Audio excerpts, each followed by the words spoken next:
This is the Last of Us podcast on TV Podcast Industries, and this time we're talking about The Last of Us, Episode 3, Long, Long Time. Come on! Hey! Would you stop? Do I ask for things? Ever?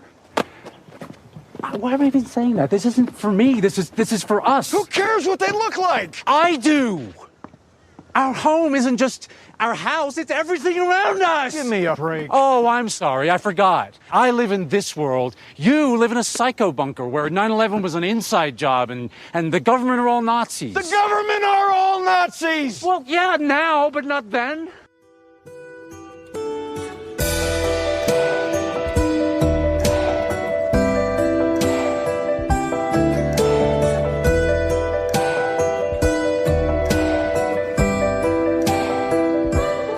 Welcome back, my fellow survivors. This is the Last of Us podcast on TV Podcast Industries, and today we're talking about The Last of Us Episode 3, Long, Long Time. I'm one of your hosts, Chris, and I'm going to be holding back my tears for most of this episode. That makes two of us. I'm your other host for this episode, Derek. John is full of a vat of tears after this episode, and unfortunately can't join us for this one. Yes, he's a blubbering mess, and we just can't stop at the tears. The waterworks, if you will. Yeah. Oh wow. This not getting into spoilers, but this TV show, this episode, this is why we have quality TV, and this is why we praise some amazing writers on these podcasts when we go, do you know what? This hit me in the feels, it hit me in the heart, in the head, and you name it, it hit me there. And it was that good. Yeah, absolutely brilliant TV. Absolutely loved this. I heard before the show came out, all the screeners that were going out for the full series were calling out episode 3 as one to watch and one to enjoy. And they were totally right. This is excellent television. Yeah. Loved it. So we got to kick off this podcast with some both good news and unfortunately some bad news. So let's maybe start with the bad news and then move into the good news, so that we can kind of both commiserate and celebrate. So unfortunately, it is with a heavy heart that it was announced earlier in this week that Annie Wersching, who plays Tess in the Last of Us game and the Borg Queen in Star Trek Picard Season 2, which we covered here on the podcast, passed away. Yeah. It's quite unfortunate. Absolutely. Passed away of cancer, 45 years old. Very sad loss. And we absolutely loved her work on Star Trek Picard, and having recently replayed The Last of Us game, her voice is echoing in my ears. It's a really sad loss. I know she leaves behind some very young members of her family as well. It's a really sad announcement to hear that she's been battling cancer for the last 2 years and lost her battle this week. Especially the timing. Just when so many people are being introduced to her work via the game, because we know some of the sales in the game have gone up like 300%. Massive. Yeah. Huge percentage. So people are being introduced to her body of work, and ahead of season 3 of Picard, where people will be probably doing catch-ups as well on season 2 of Picard. Yeah.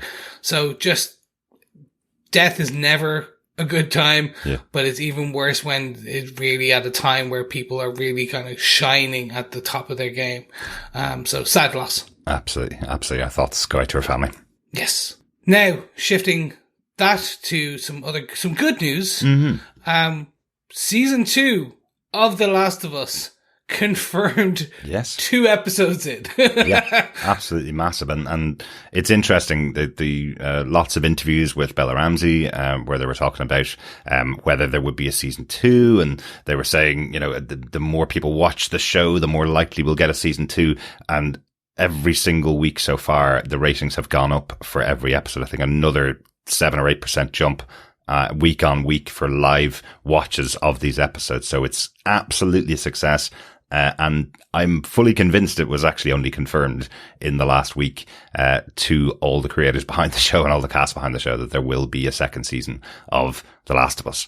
They're talking about ideas. They're saying that they obviously will still follow the second game, The Last of Us Part 2.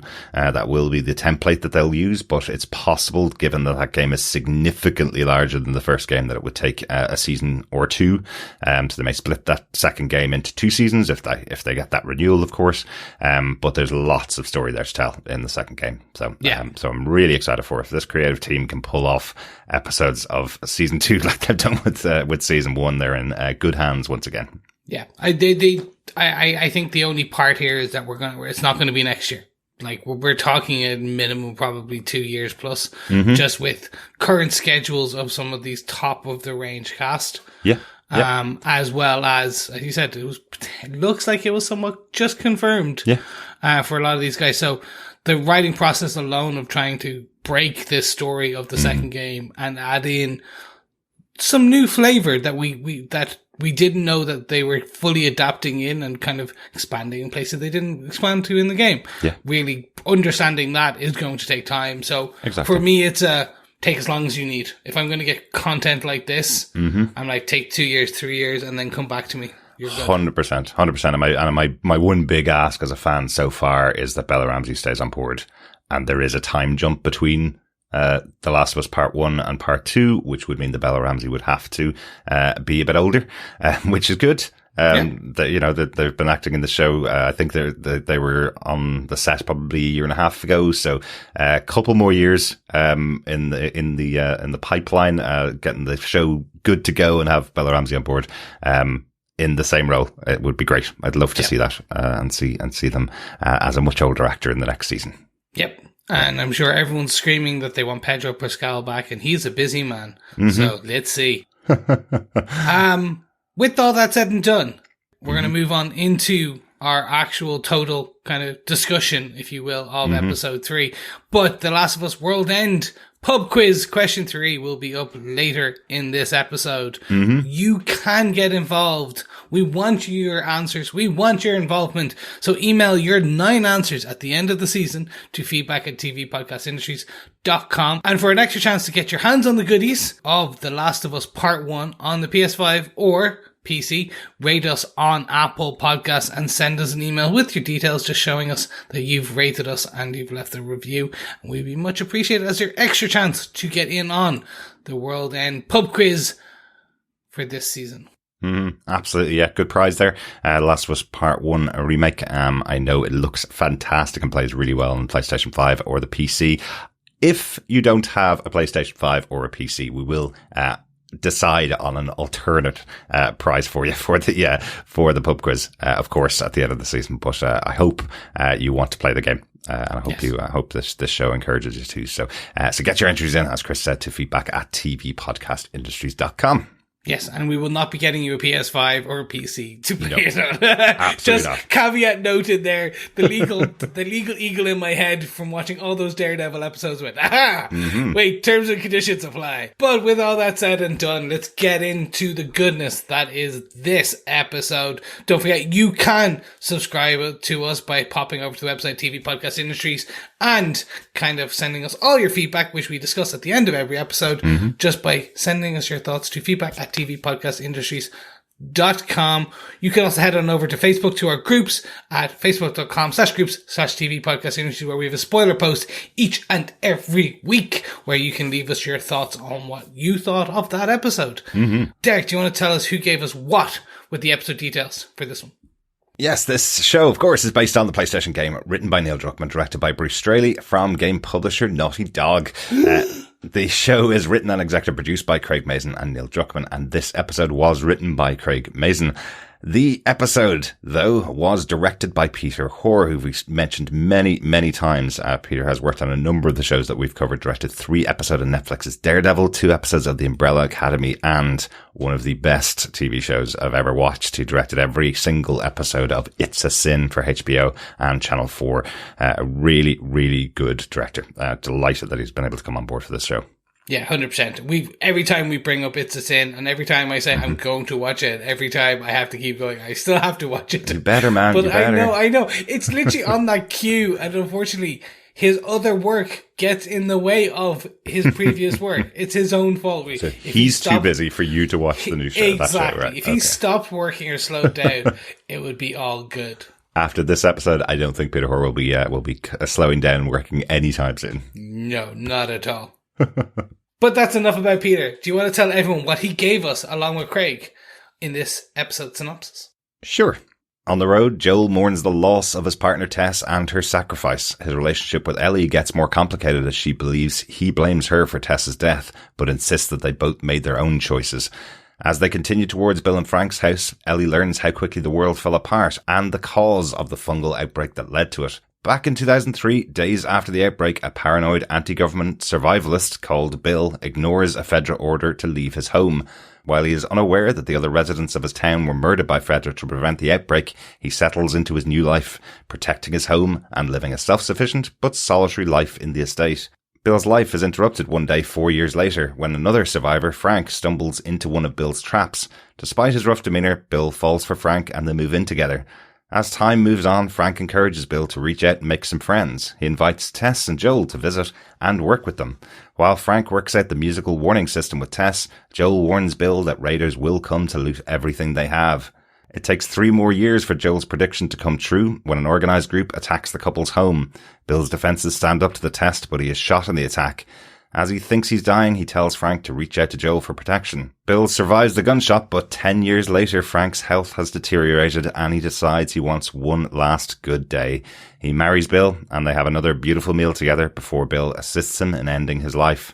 But Bill also chooses to end his own life. He's old, satisfied, and Frank was his purpose. They pass away in each other's arms and in their own bed. Back in the present day, Joel and Ellie arrive and find Bill's note explaining he's leaving everything to Joel, including all his weapons and a fully working car. Despite his refusal to allow her to be armed, Ellie finds and keeps Frank's gun and the duo set off for Joel's brother Tommy. He's a former Firefly and Joel hopes he has connections to get Ellie to their Firefly hospital where they will examine her resistance to the outbreak. But let's get into how broken my heart is when we get into our kind of main discussion on this kind of episode. Now, usually we would break it into kind of 3 points, as there's 3 of us usually. But today, you're getting 2, ladies and gentlemen. Yeah. That is because just there's 2 of us, essentially. Absolutely. My John impression is about as good as my singing. And for any of our long-term listeners, they know what that means. Yeah. Absolutely. Yeah, John unfortunately isn't here. I was joking earlier on. His mom's come to visit, so he's unable to join us for the podcast.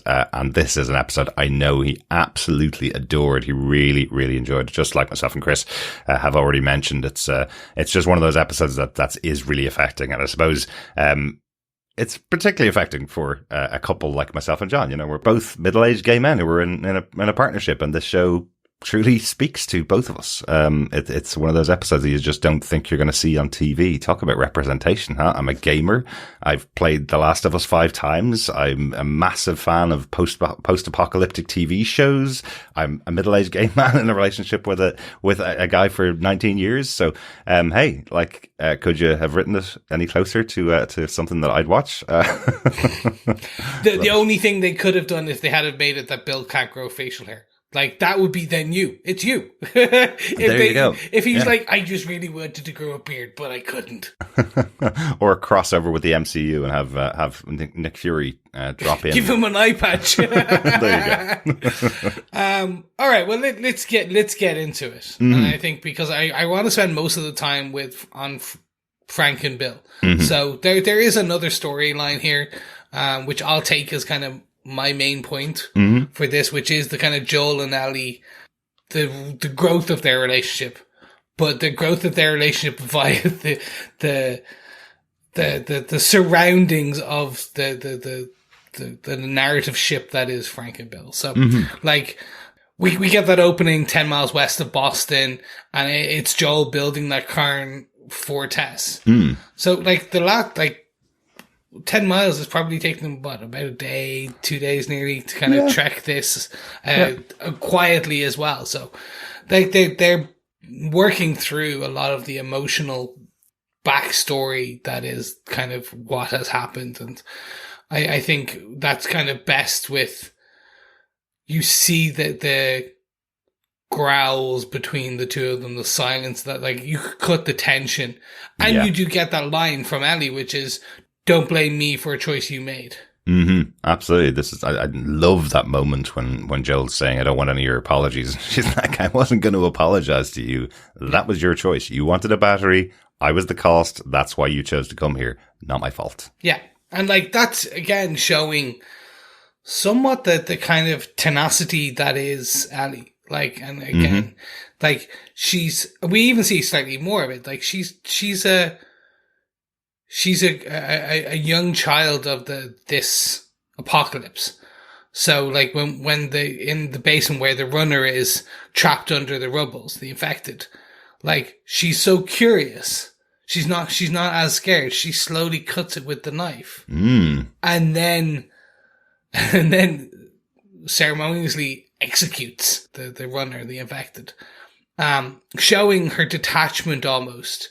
Or a detachment and curiosity, I would also guess. Yeah, like remember, she is pretty sheltered, has been in the Fedra school up until around now, but she hasn't seen these monsters up close. And this is definitely the first killing that Ellie's done on screen. We haven't seen her kill any other infected before, so that I do think that's a really interesting one where she cuts it open, sees the cordyceps inside, and realizes that it's not feeling any pain. She asked that question to Joel last episode. Is it difficult to kill these knowing that they were human in the past? And then she pretty brutally stabs it, killing it. So it seems like she's almost convincing herself this doesn't feel pain. It's not a human anymore. And then kills it. It's almost that what it came across as. No, I agree on that. I think the aspects that we consistently see is she acts as a kind of a narrative filter for a lot of this world, in that she's the viewer. Yeah. You can, through her questions, through her actions, we as a viewer learn more about the world, because she's asking like about the plane, for example, when she's walking further. She's like, oh my God, I can't believe, did you get in that? Were you in the sky? And like, Joel is very gross. Like, well, a time or two, I did it once. Like, again, taking the step back that this apocalypse started in 2003. Like, so anything since then, there haven't been planes since then. There hasn't been. Anyone maybe flew once or twice back then. It was not accessible. You didn't have the Ryanair or EasyJet or kind of Spirit Airlines of the day. As much, Chris. As much. That long ago.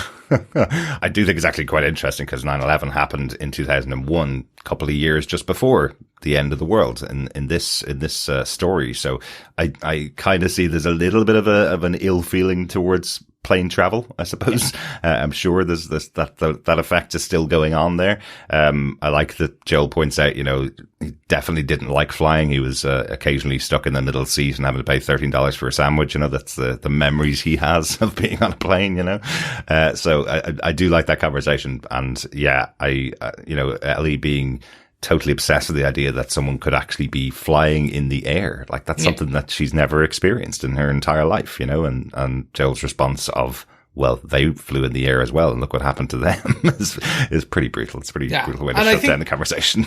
And I think that's a fun one. Like that's not a fun one, but it's an interesting bit as well, because again, everything is tainted from the before time. Yeah. Because a lot of it was taken down. We learned within 2 days, really, like the most of the US was destroyed and quarantine zones were sprung up. And then we get potentially the most shocking transition I've seen in a long time.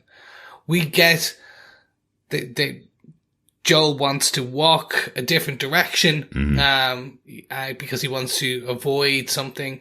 I was expecting like a horde of runners and infected and stuff, and instead you get a mass grave. Yeah. And you get the brutal description.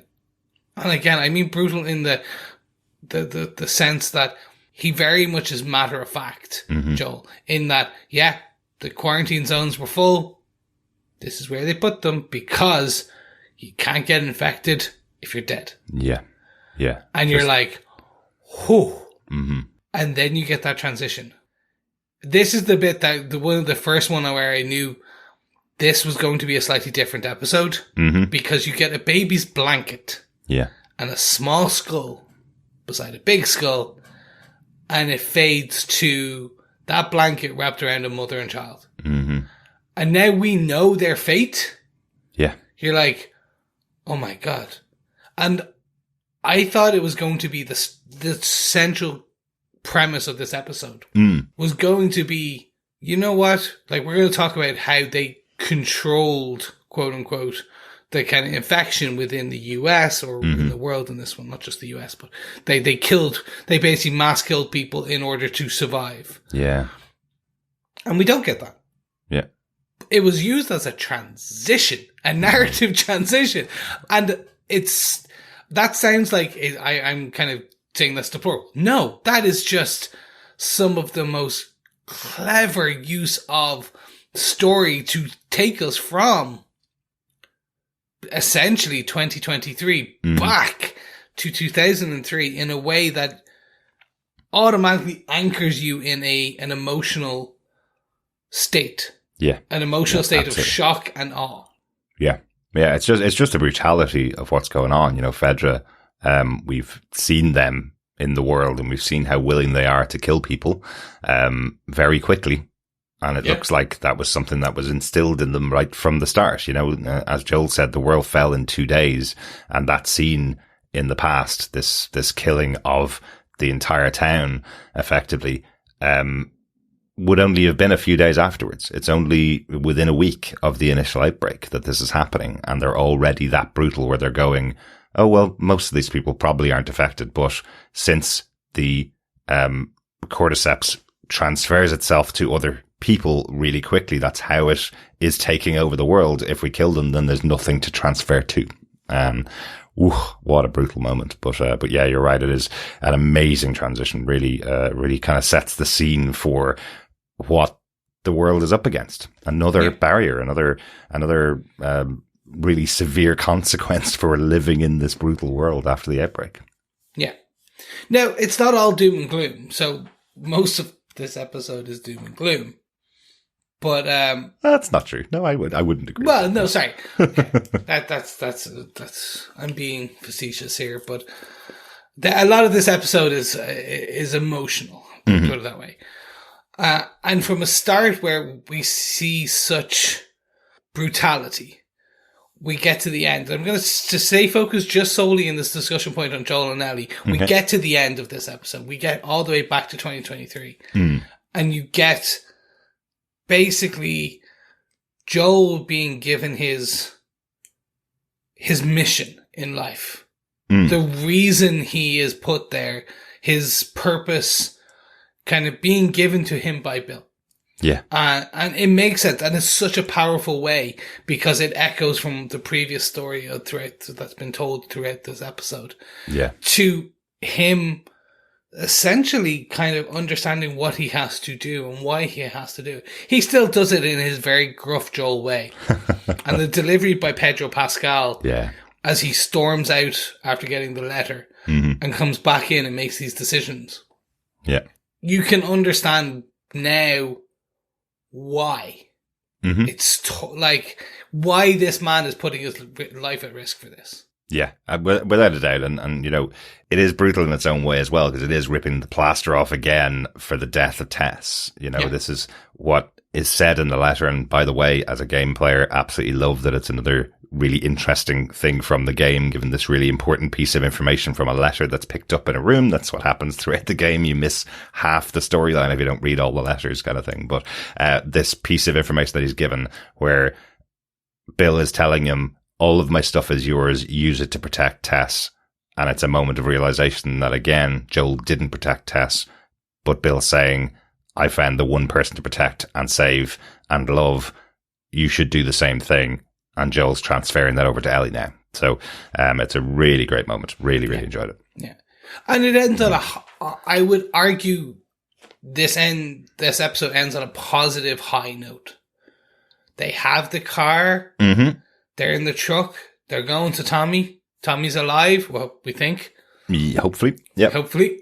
And we're off to Tommy because Tommy is an ex-Firefly. He can potentially figure out how to get Ellie to their doctors and figure out what's going on. Yeah. You get the ground rules and you get that just lovely car scene where she doesn't even know what a seatbelt is. Absolutely. Love that. And it was so cute. And she's kind of going, what the heck are you talking about? Yeah, this looks like a spaceship, man. Yep. And it's like an old Chevy kind of pickup. Mm-hmm. So it's still got a tape player. Yeah. And she's like, it's so like futuristic. And you're like, yeah, that would be pretty much exactly the car for the game as well. Yeah. So yeah, I love that.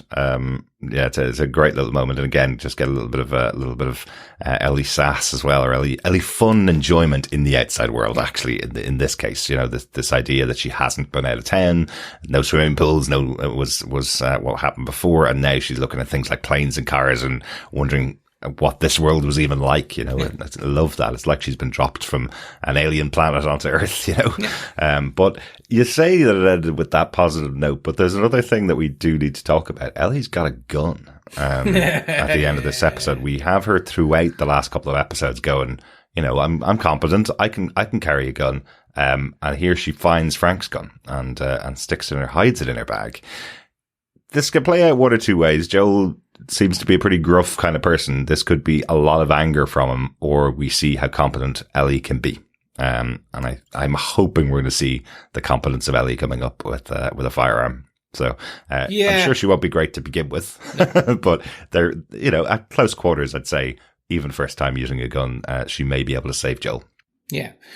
Look, they are narratively building this up in like signposts that this will play an important part. Mm-hmm. I can probably tell you, and again, I am past where I ever got in the game. I never got to Bill. They're signposting that she's going to pull the gun on someone. Uh-huh. Like, it's going to be that she saves him, or she uses it too early, or she pulls it on someone and gets him into deeper trouble. It's fine. It's fine. It's a bit of a cliche. It's a bit of a trope in how they're doing it. But tying back to where that gun came from, as soon as you went to that drawer, I was like, yeah, you know what? That was just brilliant, because we saw that last time that gun was used. Well, the last time we saw that gun being used, we know why it was used. Mm-hmm. Just overall fantastic. Yeah, absolutely loved it. Absolutely loved it. Hopefully she doesn't unfortunately kill herself accidentally and end the show in episode 6. Surprise! No season 2. I've never used a gun before. Oh no.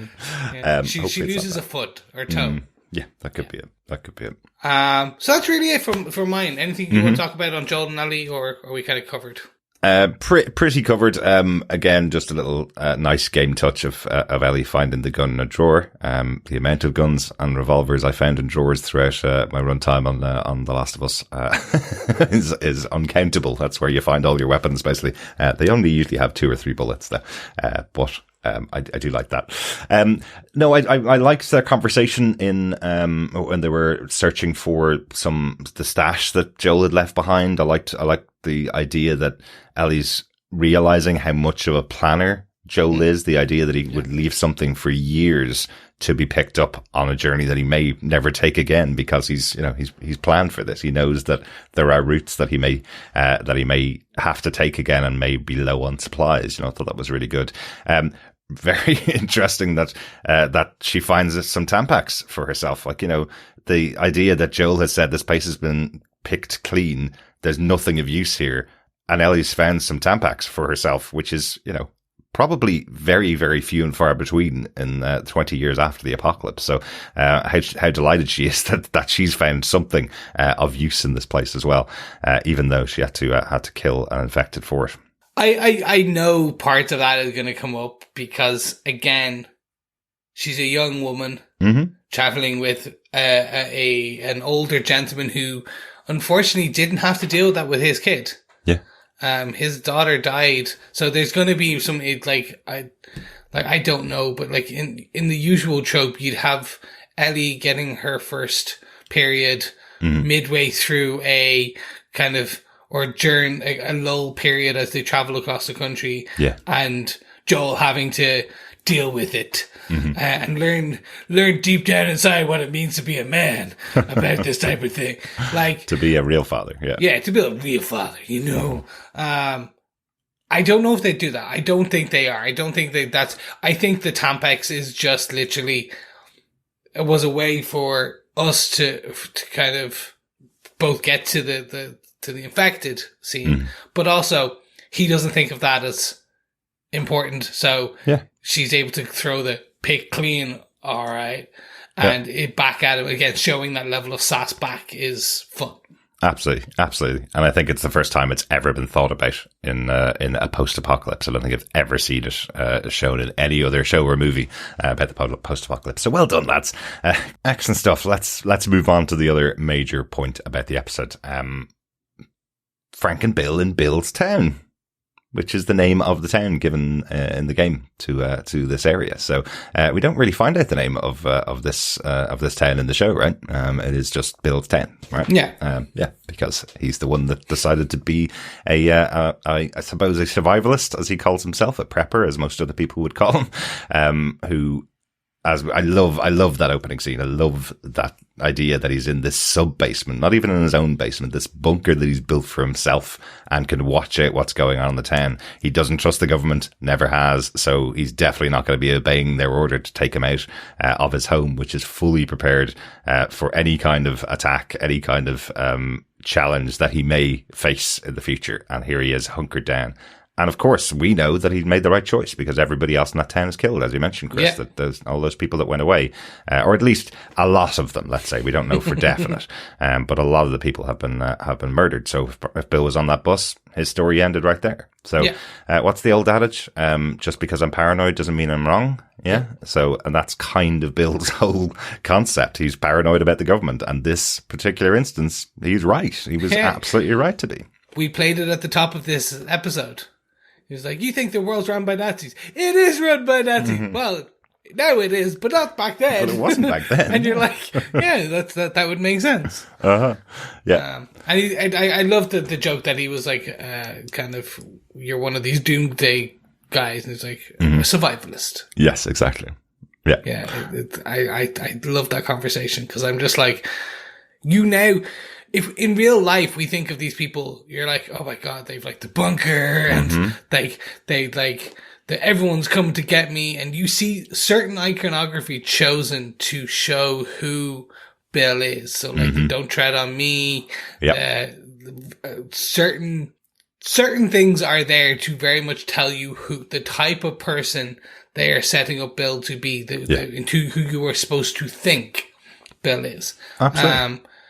He is that person, but he's so much more. Mm-hmm. So it is also a kindly reminder to people like myself, which when you see these, you're like, oh, those crazy, silly people, those silly people. And you're like, oh yeah, but he's that guy who's going to have a generator when the zombies come. He's the guy that's prepared and I'm not. Yes, absolutely. But he most likely wouldn't let you into his home. He should be. He 100% should be. Yeah. That's one of those things. You know, I often refer to this quote where, a podcaster that I was listening to was talking about the idea that obviously sexuality is inherent in everybody. It doesn't matter who you are. You can be gay. You can be a member of the LGBTQ community. You can be straight. It doesn't matter who you are. That's your sexuality. So that means we have to accept that some a-holes are members of the LGBTQ plus community. They're not everybody in the community is exactly the same. And there are people like Bill out there who are also gay. It's nothing to do with their beliefs or how they present outwardly. And that's what I really like about this story. This is absolutely in keeping with the character in the game. He is so much of an a-hole that throughout the time that you spend with him, Ellie is just throwing her fingers up at him the whole time because she doesn't like this guy. So that's what I really like. They did take that characteristic from him. He's not the kind of guy I would want to spend any time with at all. Unless I was Frank, or unless, Frank had convinced him to make me a nice meal. But he does look like a good chef though.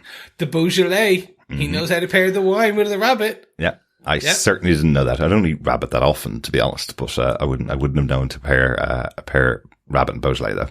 No. So I'm like, I wouldn't have picked up on that side. I would have got a good red Cabernet Sauvignon. Maybe I could pick the red, the type of red. I'm like, no, give me a good old Pinot Grigio.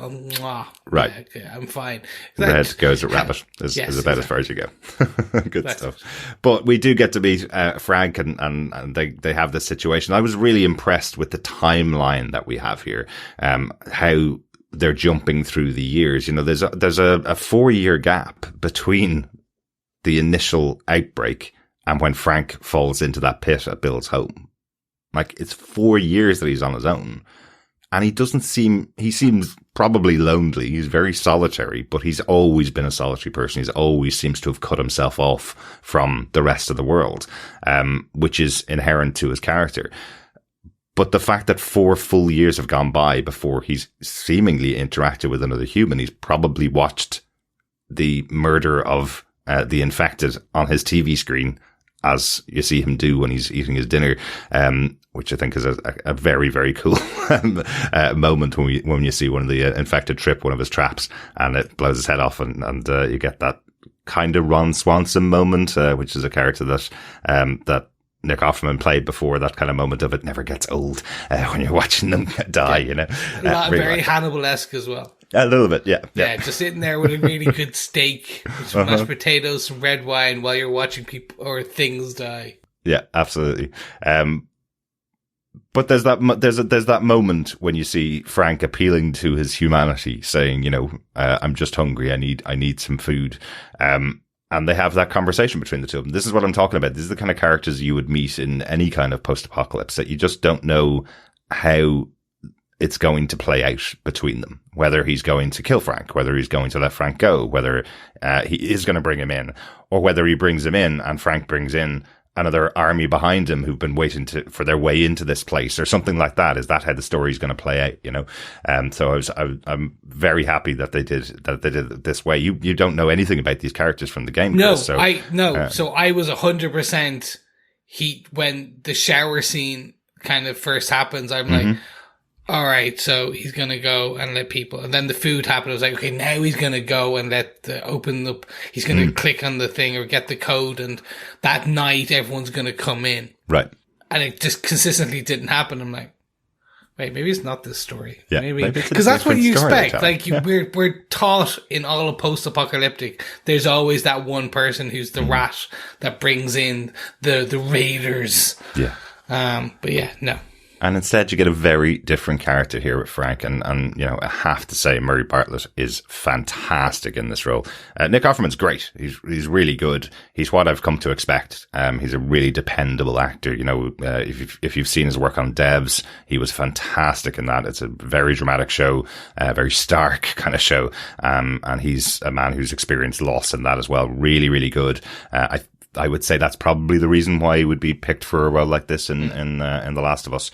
But Murray Bartlett just has lots of love in him, and you can feel it about him. You know, he was in the first season of The White Lotus. If you've seen that, he's an absolute shining star in that. Played the character Armand in season 1. Highly recommend watching that, Chris. It's only 6 episodes. I've done it. You've seen it. You've seen Armand. So 1 and 2. Yeah, excellent character. So I was really happy that he was coming on board for this show. Yeah, he got jacked though.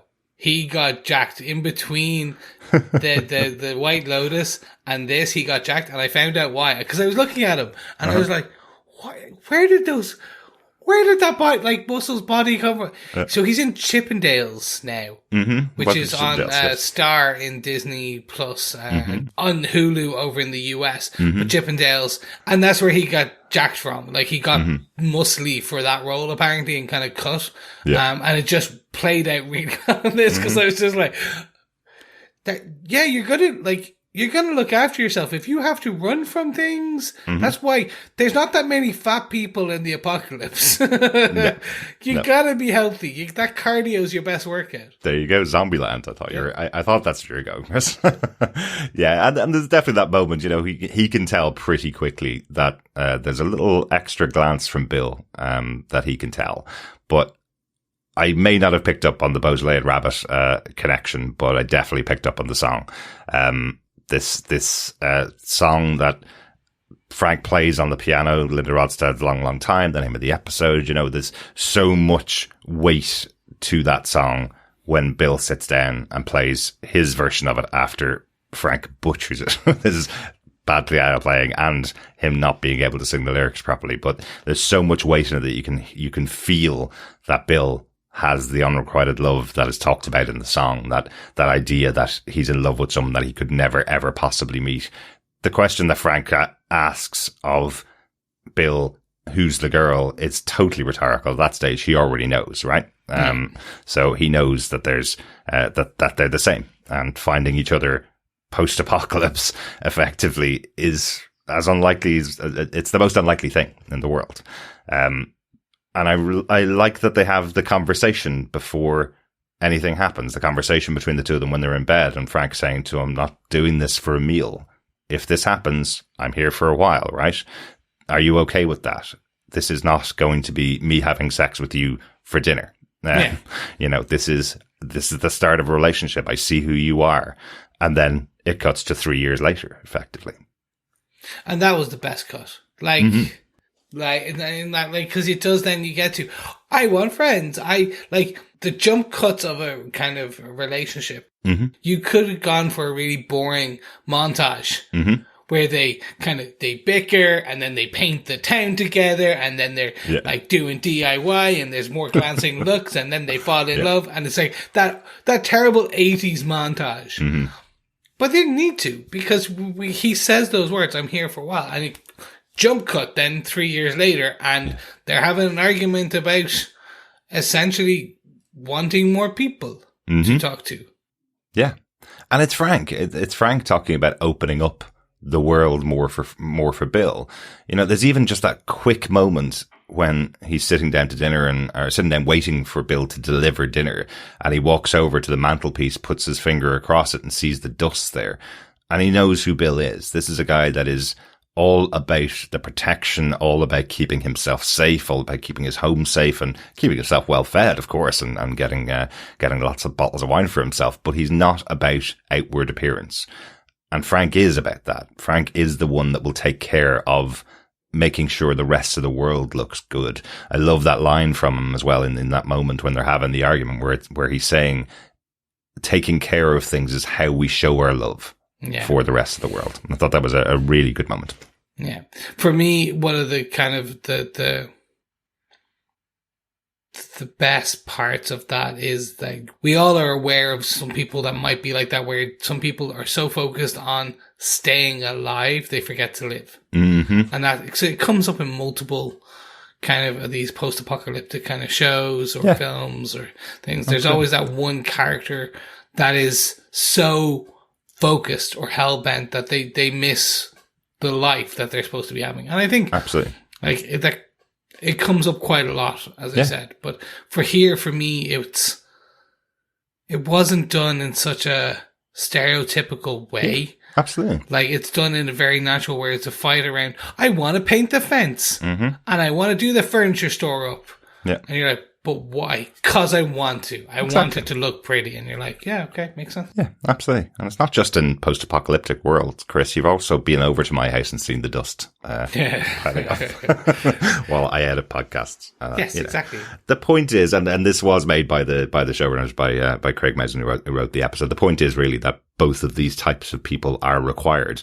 Okay, they're a bit extreme in this world, obviously, but both of these types of people are needed. Bill is needed for the protection, for all of the thought that he puts into preparing for the rest of the world, and for taking care of Frank. And Frank is important to make sure that Bill stops and looks around every once in a while and takes in the love that's there, takes in the life that he has to live as well. So I totally see that. I think that's, they're a good counterpoint for each other, but it is great falling into that argument between the two of them after 4 years together, or 3 years together at this point. I think that's, it is a great other cut in the episode as well.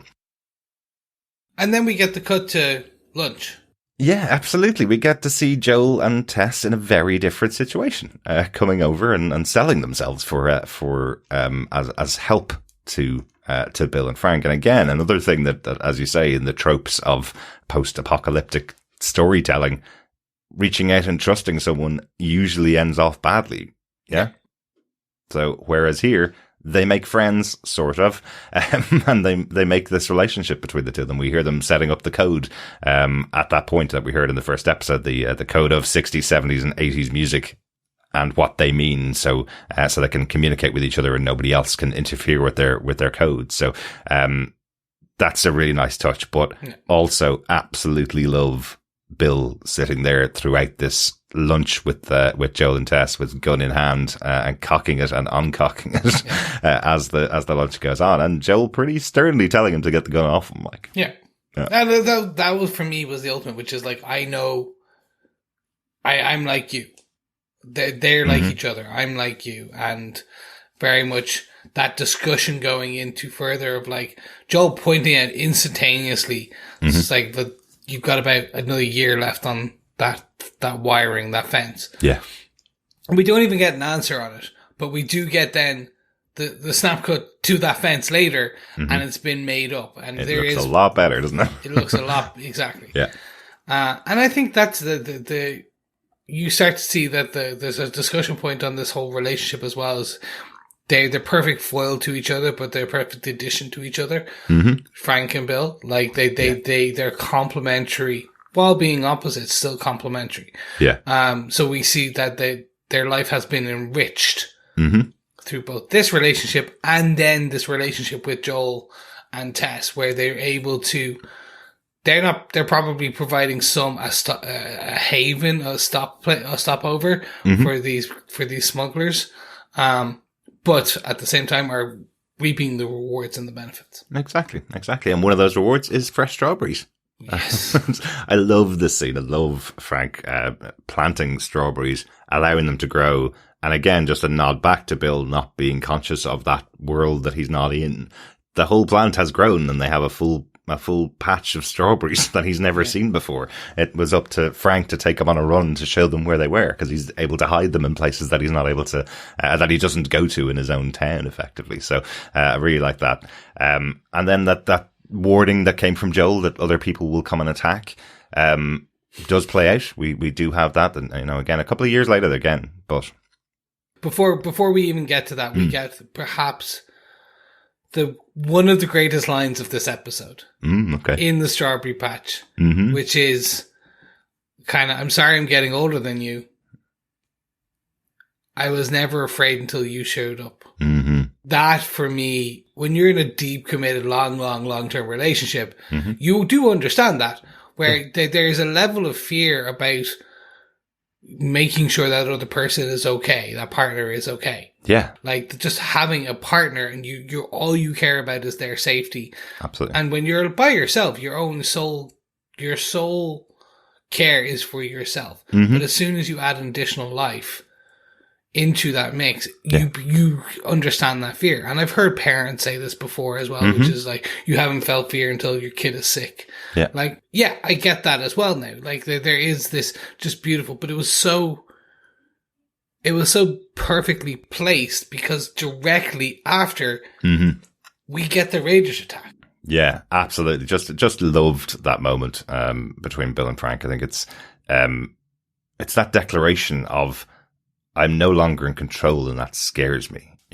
We said that that's the thing about Bill. The fundamental about him is that he's a prepper, a person that prepares for every situation. He can't prepare for somebody else in his life who makes their own choices and does things that he can't control in a way, but he knows that means he loves Frank, right? Yeah. So he's realized that. But yeah, the attack on Bill's town. We see all these traps working pretty well, taking out person after person in this group that's come to attack his town. Nobody gets in, which is interesting. So nobody actually breaches the walls, but Bill does get shot. And talk about transitions. You don't really know at this stage. Again, having played the game, by this stage, I wasn't sure which way they were going because the story that they were telling was so much more complex and so much more different than what we saw in the game that I was expecting that this could have been the death of Bill. Maybe Frank would play the part that Bill plays in the game. Maybe Frank would be the one that meets up with Joel and Ellie. But I thought that Bill was dead there. Yeah. Oh, 100%. Yeah. They play it so well because when they cut, I was like, oh, this is like a heaven scene. This is like a dream then directly after. Oh, okay. We get to drive, we got to kind of grow old together. And it's just so not what you think. So I've heard the name Bill from, again, I'm a hardcore gamer and just know the storyline of this, and I understand who the character is. So when they shot him, I was like, oh, so they're going left. Like, this is all just, nothing on this is going to be the way it was. And then I was like, okay, I have no attachment to this character, so what do I care? It was a good story to this point. And it was like, okay, that was a nice way of kind of resetting to the danger of this world. You're like, here's your love story, and bam, real life happens. Yeah. But then we get the next stage of their life together. And that for me was so bittersweet. Okay. Yeah. Because they're alive. Time has passed. Yeah. But not in the way you think. Yeah. And that's the bittersweet element to it. Yeah. It's such a sad realization that Frank is the one that's gotten really badly sick. That he's the one who's now, potentially. They're not 100% confirming what it is. Even the showrunners aren't 100% confirming what it is, but definitely a debilitating disease and something that couldn't have been cured even in 2003, before the outbreak. So how could it possibly be cured now? But I think it just plays on the line you said as well. You know, it's the apology from Bill that he's gotten older than Frank, and then we have this time jump towards the end, up to 2023 now, and it's Frank is the one that's in the chair, and Frank's the one that has to be helped everywhere, has to be given his tablets each day by Bill because he may forget to take them, and has to be put to bed by Bill on his own. You know, he's the one that's being helped. Probably suits Bill quite well in a way. You know, he knows obviously it's much worse from a health point of view for Frank, but he's always been there to be the one to protect him and take care of everything for him. So Bill's probably okay with this. Get that kind of feeling. But when Frank decides that he wants to have one last good day because days are getting progressively worse, massively emotional moment. I can pinpoint the moment my heart broke. Yeah. So I watched this with my wife on the couch, and she was a blubbering mess by this point, already. Well, as soon as she said like the where they wake up in the bed and Frank it's taken me the whole night to get in the chair. Like at that point, I knew where it was going. Yeah. But it's then the transition to the couch and the discussion, and that's where you fully understand the level of realism in this writing, that they didn't just phone it in. Yeah. This is a true, and I'd argue Shakespearean level love story. It's a tragedy. It's a love story wrapped in a tragedy, or a tragedy wrapped in a love story, depending on your perspective, your glass half full, glass half empty. Like, either way, it's still a love story, a genuine, beautiful love story wrapped in that, because Bill agrees, because it makes sense. It is that final day. Yeah. Like, I will give you what you want, what you're asking for. Yeah. Yeah. And does. And you get that montage to the perfect day. Yeah, yeah. I think it's also that Bill will do absolutely anything for Frank. It's not just that he agrees with him. It's even if he doesn't agree with him, he'll still do it. This is Frank's choice. This is what Frank wants to do, and Bill is there to do whatever Frank wants him to do, because that's what will make Frank happy. The decision of Bill to also end his own life as well was a bit more of a surprise. Again, he's an active character in the game who speaks with Ellie and Joel, so and has a part to play. That part is literally just finding a battery. That is his part in the game. It's not a massively important one, but is very important for you as a character in the game. It would have been pretty terrible in the show, but so you expect that. Oh, okay, they're going to take Frank out here. Frank's going to die here, and then we're going to see Ellie and Joel turn up, and they're going to meet up with Bill, a heartbroken Bill. Yeah, but they don't. No. Yeah, This is really positive for me. this ending to the show. It was a real happy tears kind of moment because they get to go out the way they want to. And who does that happen to in the post-apocalyptic genre, let's say? It's hardly anybody gets those moments. Somebody gets ripped away. Somebody gets torn apart. Somebody dies unexpectedly. Tess, for example, sacrifices her life, which we saw last episode. In this episode here, we get two people who've lived 2 decades, 17 years together, 2 decades since the outbreak, have grown old. And the line from Bill of, I'm old, I'm satisfied, and you are my purpose, so there's nothing left for me here. I think it's just a fantastically written line and so well delivered. Works so well. Yeah, no, for me, that was the tearing moment. up right here. I know. Because that's where, when you found someone to spend your life with, that is a feeling that you're in, which is like, my purpose is you and you are my purpose. And exactly. You getting the choice there is the most important part. And again, like, the trope is the love, the partnership, the love, the relationship gets torn apart in the post-apocalyptic world by a bite, by a fight, by a gunshot, like by a trap, something violent.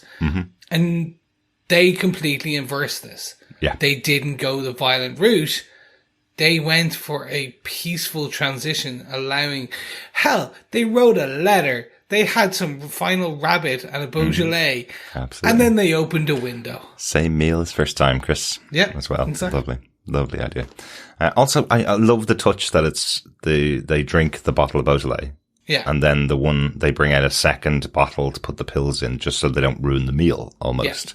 It's Bill saying, let's have a last perfect meal, not let me put pills into your Beaujolais and you won't finish my beautiful dinner.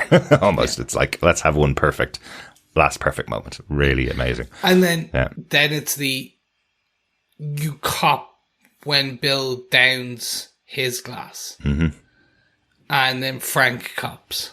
Yeah. And it's like, you've taken some too. Oh, it was in the bottle from the beginning. Yeah. Yeah. And you're like, oh.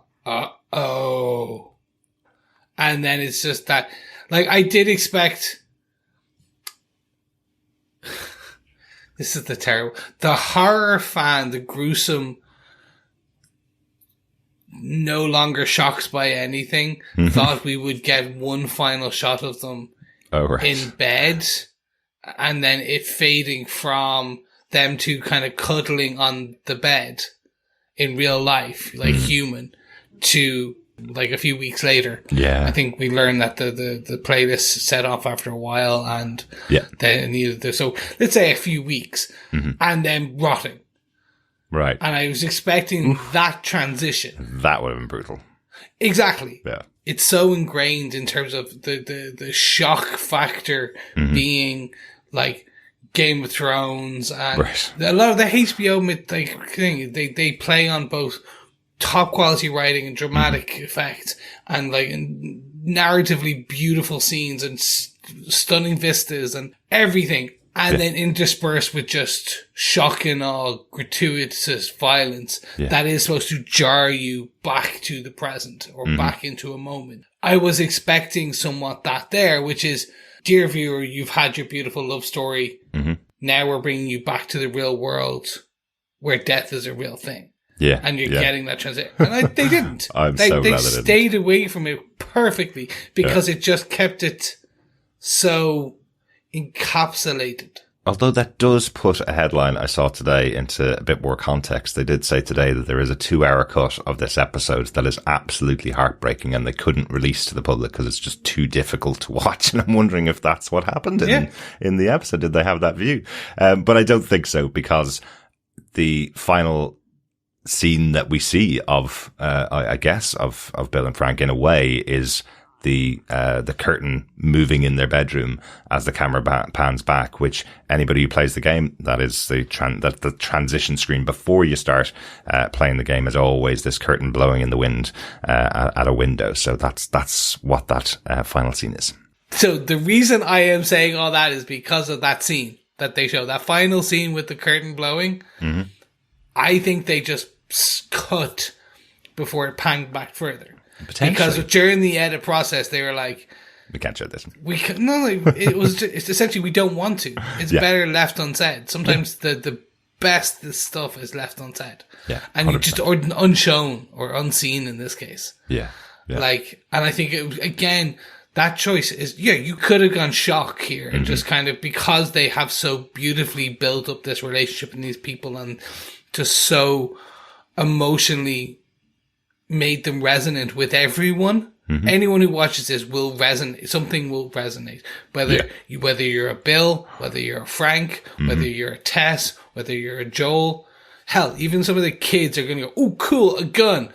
They're gonna be the Ellie. Like all the characters here resonate with people, and then their emotional levels of maturity are there as well. The sassiness, the break, the heartbreak, the closed offness, it's all there. Yeah. So for me, one of the best aspects of this is the representation. Again, one of the biggest shows in the world currently. Yeah. And they're spending so much time on this. Because every voice counts in this. We still get the same conversation, the same talking points, it still gets the same vehicle, but they gave this so much time to basically breathe this episode that this is Emmy level topics here where they can, for your considerations, long time. Yeah. By Craig Mason. Like that's where they go. They'll I hope go so. for It's some of like the actors. it's what 3 weeks after the Emmys, and unfortunately this episode's released. So hopefully it'll be a show that will be remembered next year when it comes around to Emmy times, or even better, maybe there'll be 10 better shows that had even better performances between now and the Emmys. But you're absolutely right. I absolutely love this, and as I said at the start of the podcast earlier on, you're right. Representation here is a middle-aged relationship between two gay men over decades. Like that is never on screen. And I saw myself reflected in some of their arguments and conversations because, it isn't that. You two have fought over strawberries and painting the house? 100%, Chris. You've probably been there once or twice for those arguments as well. But it's one of those things. It's not that fiery arguments that you have as two 20-year-old young people that are getting together for the first time. These are much bigger conversations, much more important and much weightier conversations, especially in this case, in the post-apocalypse when they've found each other. And well, the chances of finding somebody else are pretty low, right? So you're definitely going to have to make this relationship work as well. So you can't just kick them out of your town. In Bill's case, you need to work with them and form that long-term relationship. And I'm so glad they told the story the way they did, and I'm so glad they went out in their own terms as well, because it is not the standard trope of these types of stories. Get two characters together and have one of them crying at the end because the other one's dead. This is both of them surviving, having a great life together. There's one attack on their property, they defended it, and they lived out their life together and chose the way they wanted to go. Beautiful. Yeah. Absolutely. 100%. That does get us to pretty much most of the episode. I could go on for another 20 minutes or more just on parts of these scenes and why it's so fantastic, and just on discussions on every aspect of it. But I think we can wrap it as well, because we do have some feedback that we'll want to get to. So I will start to close out by asking Derek, any notes for this episode? I think we covered it pretty well throughout the episode. I don't think there's any other big notes that I'd call out. Would once again highly recommend going and listen to the official podcast. Now that you've listened to our thoughts, if you haven't listened to it, go listen to Craig Mason and Neil Druckmann talking to Troy Baker, who hosts the podcast. It's a really good conversation this week, especially on this emotional episode. Well worth checking out. Yeah. No, 100%. And for me, it's just, I want to know, again, still, what do the 90s music mean? What is that code? Backstreet Back by the Backstreet Boys or NSYNC.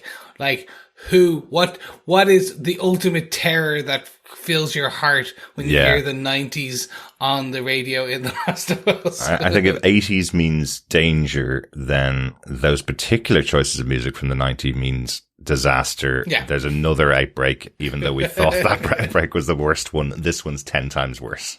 Welcome to COVID in the apocalypse.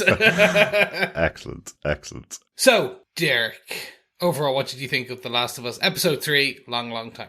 We talked for a long time on this podcast, but I haven't seen an episode of television as good as this that fit exactly the type of show that I want to watch. It was absolutely perfect. This is up there with the best shows that we've covered, up there with the best episodes of shows that we've covered. I absolutely adored this. The two main roles in this episode, when we have with Nick Offerman and with Murray Bartlett in these two central roles that are only here for this one episode. We may see a flashback with them in the future, as we saw with Tess in this episode, but both of them are such strong performers that it felt like its own mini movie in itself. But I also love the Joel and Ellie scenes, and there's nothing to take away from that. But I like that they're able to tell stories from other characters' perspective on the show, because that's why you make a TV show. You're not putting a first-person shot on screen of somebody running around with a gun, right? This is a wider story about the wider world in this really intense situation. I'm so glad they got to tell a really good story in this. It's fun, given how many people commented on those opening scenes of the last 2 weeks, those cold opens that they had, where they went, I hope we spend a bit more time from the moment that the outbreak happens, learning how everybody got to the place that they are in 2023.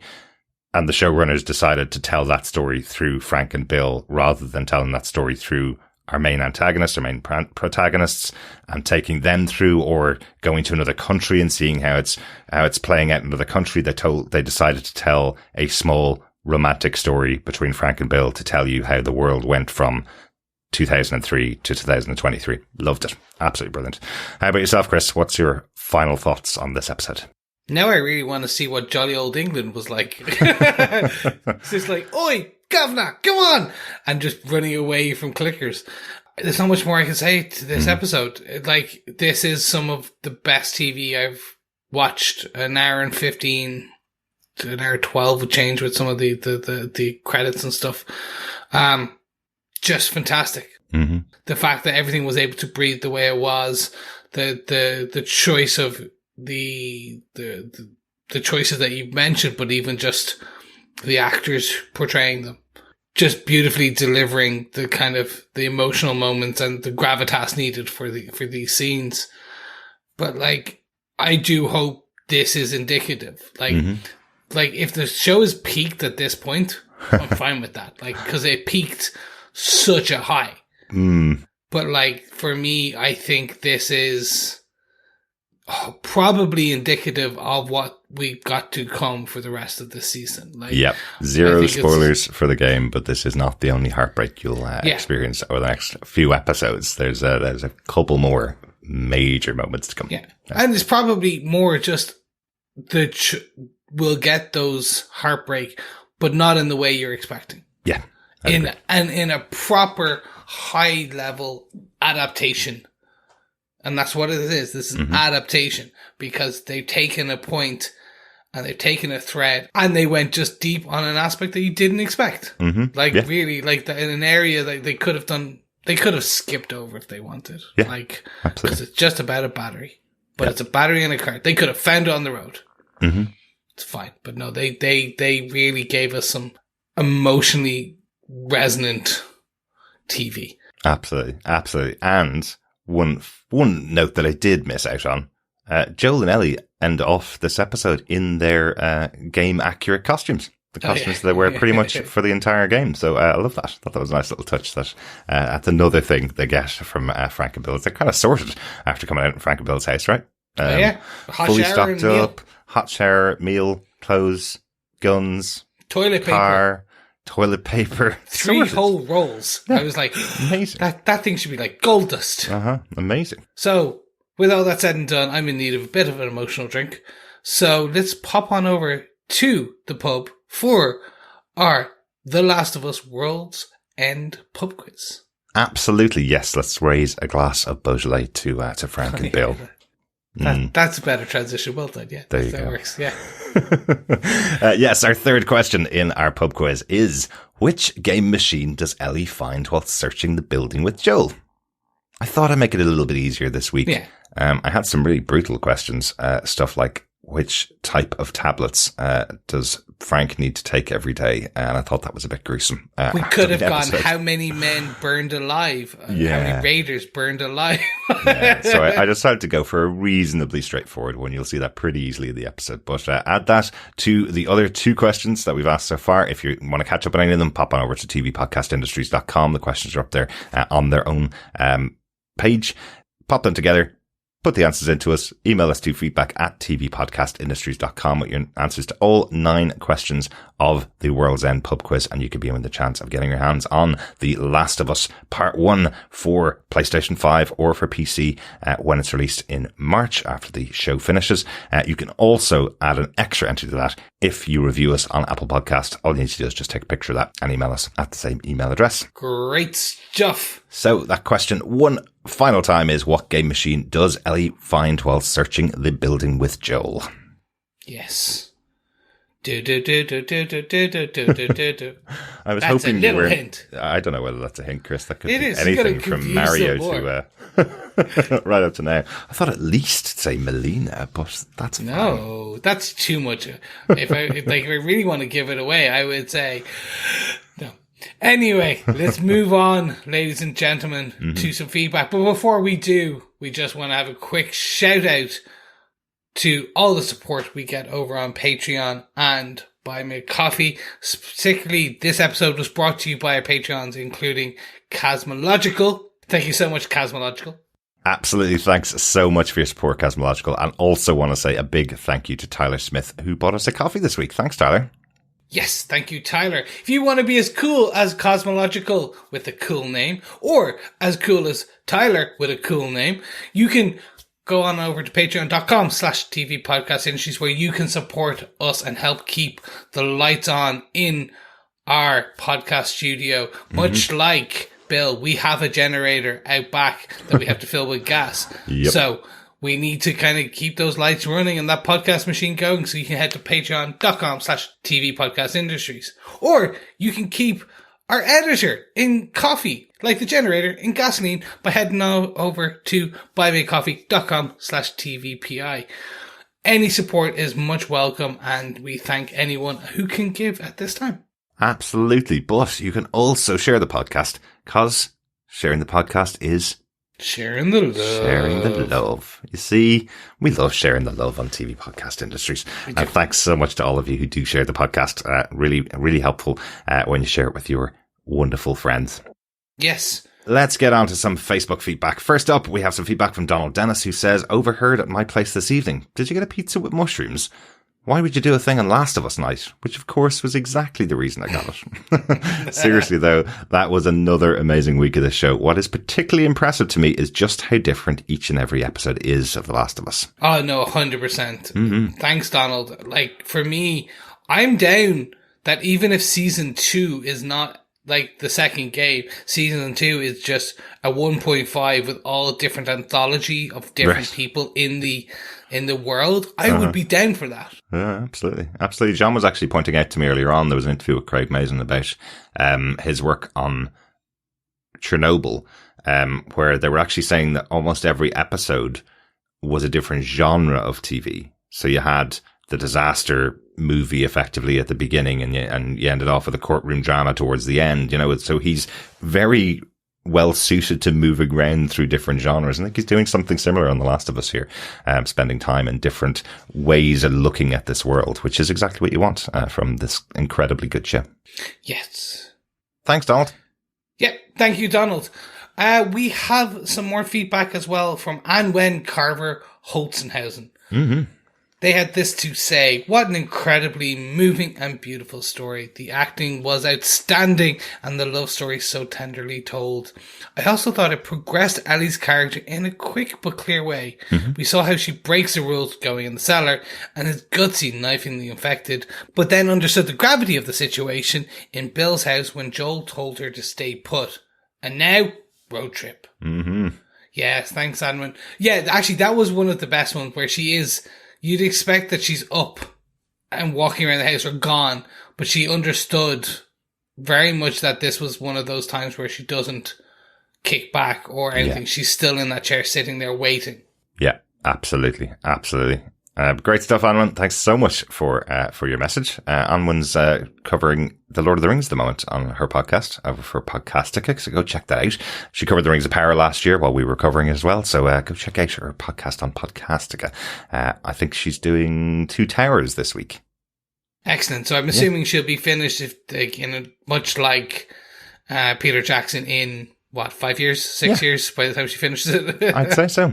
Yeah, the extended cuts of Two Towers, one of my favorite movies as well, actually. So looking forward to hearing your thoughts on that one. Victor Von Doom also sent a message into. He said, "A nice love story. Joel and Ellie must be well healed, thanks to Bill." True. Yeah, I think they picked up everything in the house there. Pretty good. Richard Blaze says, "This episode was one of the best pieces of television I've seen in a long, long time. The story of Bill and Frank's relationship took us to new highs and then dropped us to an excruciating low. When Bill poured the wine, I was in tears, trying to write this with shaking hands and blurred vision from crying. Everything about it was so sweet, tender, and just beautiful. Not really what you'd expect from a show that's supposed to be about zombies infected. I could easily watch an entire season about Bill and Frank and them finding love with each other. I freaking love this show." Thanks, Richard. Yeah, I think we all kind of said that we could easily. I don't know about a whole season, but I definitely watch some more of the kind of more stories, because for what we've seen, the Raiders only attacked once, and we know that's not true. So let's show us more. Absolutely. Love those moments with them. And I think there's still a possibility. As I said, Joel and Tess did pop in and visit them a few times over the years, so we could have little flashbacks to them in there. Just because a character's gone in this show doesn't mean that we're not going to see them again, right? It's true. No one stays dead. It's 20 years. Yeah. And no one stays dead. Are you saying we're going to get Bill back as an infected in the future or something, Chris? They never showed us. No. They never showed us. If they had showed us the bed and there was no one in the bed, then they're infected. Oh no. Yes. And finally, we have some feedback from Jamie Lawton, who had this to say: "The creators and writers absolutely smashed it out of the park this week. Great story and storytelling, and the actors Bill and Frank were excellent. Nick Offerman from Parks and Recreation and Murray Bartlett from the first series of The White Lotus. This series definitely has the interest of some big talent, seeing some of the guest appearances that they've showed up so far."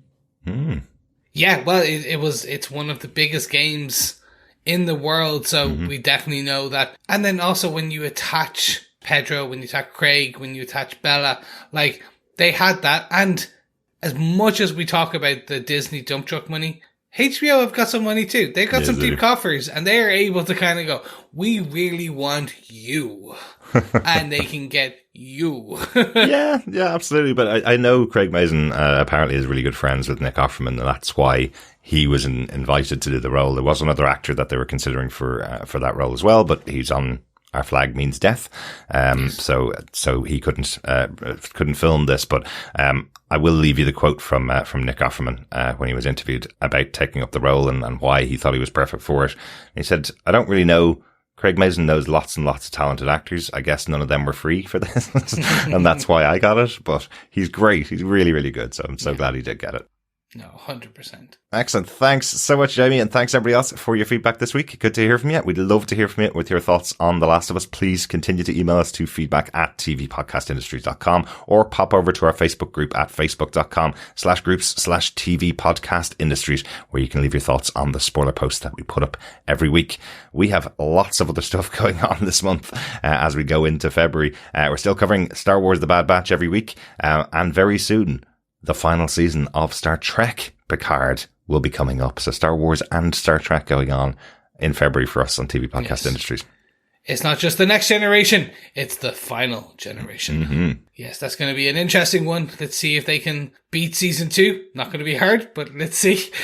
And with all that said and done, make sure you join us next week for our coverage of The Last of Us episode 4. Please hold on to my hand. Oh no, there's going to be... That does not sound good. No, it doesn't. No. Oh God. Oh no. Well, only time will tell. But with all that said and done, ladies and gentlemen, boys and girls, fellow survivors, we must bid you adieu. And in lieu of John being here, I must say, keep watching, keep listening, and keep surviving.